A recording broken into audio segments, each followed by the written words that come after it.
In this episode of Afterwork Gear Review, we will be comparing all these USB microphones over here. Let's get started. What's up everybody, my name is John and welcome back to another episode of Afterwork Gear Review. Now if you are new to this channel, don't forget to click on the subscribe button to help me get to 3,000 subscribers mark by the end of the week. I think it's doable and it's 3,000. I love you 3,000. Spread the love. Now in my last video, I've introduced the Maono AU-PM422 USB microphone, which I'm using right now to speak to you guys. And last month, I've also reviewed the Fifine K690 USB microphone, and I have together with me my OG USB microphone, which is the Blue Yeti. It is with me 10 years already. I'll be using all these three microphones in this video to let you guys hear out some of the comparison between these microphones itself. Now these three microphones are all condenser microphones and range about the same budgeted price, except that I've purchased this 10 years ago and this was going for about 700 ringgit. And right now on the internet, this is priced somewhere around USD $130, which is more expensive than the two microphones that I have over here. The Maono AU-PM422 is priced between RM 360 ringgit all the way to RM 380 ringgit. And the Fifine K690, it is priced at RM 370 ringgit. And these are all available in Malaysian store. You can find them on Shopee and Lazada easily. Now USB microphones is probably the simplest interface to deal with when it comes to setting it up with a computer. And between these three microphones that I have, they are definitely going to be improving your audio quality. And in my books, I would use this microphone for online meetings while I'm seated on a desk like this, or to record a solo podcast, that is, or recording a voice over, or go live on Facebook or YouTube. Now in fact, all my voice over that you hear on most of my afterwork videos are done using the Blue Yeti microphone, because this was my OG, man. I've got this for like 10 years and it's still working great. Currently I'm leaning towards the PM422 to do voice over, as I'm liking how these microphones sound. It is quite amazing how much quality I get out of the RM 370 ringgit price point for this microphone. I think that's a lot of value. Now let me put up my earphone to monitor the gain control on the Maono 422.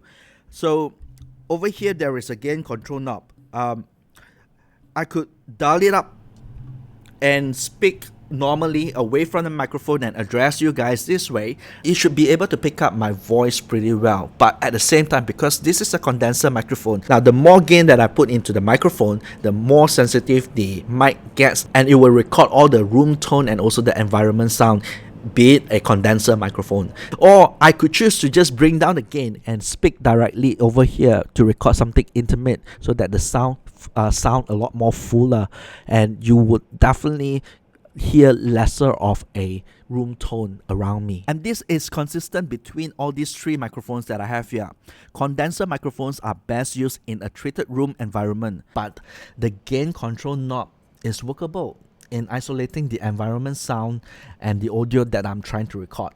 I'll definitely love to test out some dynamic microphones out there, but I don't think there are many USB dynamic microphones out there. Not on my radar, at least. Well, if you do know of a dynamic USB microphone at this price point, do comment below, because I'm just drawing from my own experience that I have. I'm still learning every single day. One that comes to mind is definitely the Shure MV7. I know it's a dynamic mic, but that's also a USB plus with an XLR mic, and that costs about RM 1,100 ringgit.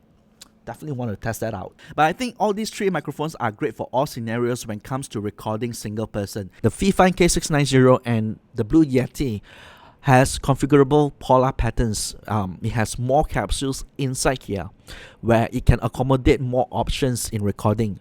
Well, the directional polar pattern allows the second person to be seated in front of me to record, or the stereo mode on this microphone will allow the person to be seated next to me. And if I were to switch this to omnidirectional mode, I can be placing the microphone right smack in the center and have people going around it to speak into the microphone. Well, you can check out the details of the review of the K690 and the polar patterns if you click on this link above right here. In fact, I'm in the middle of a project right now which may require me to acquire about 10 units of the K690 because of the polar pattern settings that I can set on the microphone. Hopefully the project comes through and then I'll be purchasing a lot of microphones. Now, USB interface microphones are simple to set up for one-person recording. Now, I've got all these 3 microphones all hooked up onto my MacBook, but there's a lot of online meeting software out there that only allow us to pick up one input of a microphone at any one time. So you can't have 2 microphones connected to the computer to go online meeting at the same time without messing with software and rerouting audio inputs to multi-output, which is a mess altogether. Perhaps in that kind of workflow and in that kind of scenario, you might want to be thinking about mixers and XLR interface microphones, which are more straightforward to set up. I think of many scenarios where USB microphones are not the way to go, but for the intent of online meetings, solo podcasting, and voice over work, now these budgeted USB microphones that I have over here is a good solution. Well, thank you for watching another episode of Afterwork Gear Review. Now, I hope this microphone comparison shed some lights for you guys out there who are starting out in making content. If you would like to support the channel, you may reach out to my website to purchase a print or buy me a cup of coffee, or simply click on the like button on the YouTube. And if you are new to the channel, consider subscribing because we've got some awesome content lining up. Now, until the next video, I'll see you guys.